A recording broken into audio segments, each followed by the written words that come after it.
Pipo, we greet una, welcome una specially to this our channel. Una know say na latest updated updates na we dey carry come for una for this channel.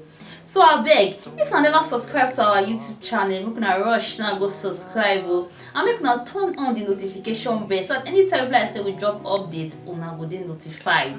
Abeg, make una follow us on our Facebook page and make una help us dey share our videos so that others sef go see am. Una do well. Anyway, my people, make we enter the tori wey we carry come for una. E don settle. Federal High Court for Abuja don issue Festus Keyamo 10 million naira fine take file lawsuit against Atiku. Festus Keyamo don receive woto no be small. Dem disgrace am for court.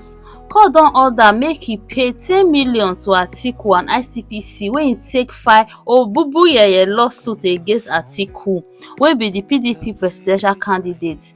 Justice James Omotosho on Monday 5th June for Abuja Federal High Court for a ruling award the fine of 5 million each for Atiku and ICPC wey make am 10 million naira. Dis justice so describe Festus Keyamo suit as vexatious, frivolous and abuse of court processes and direct say the fine so e go pay am 10% per annum till e finish no be small thing.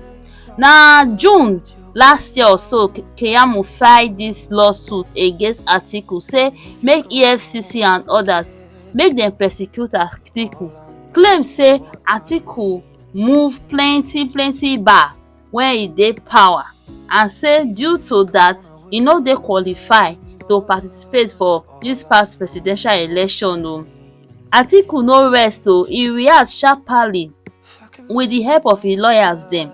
Na im come reach yesterday so when court come take disgrace Keyamo so. Court say Keyamo no get the right to sue Atiku, say na busybody na im dey worry am. My people, no be small thing After the ruling yesterday, Atiku begin give Festus Keyamo gbasgbos He say Festus Keyamo no deserve to be lawyer, say make e drop im law profession enter social media influencer work say na im fit am, no be to dey wear suit up and down begin talk yeye.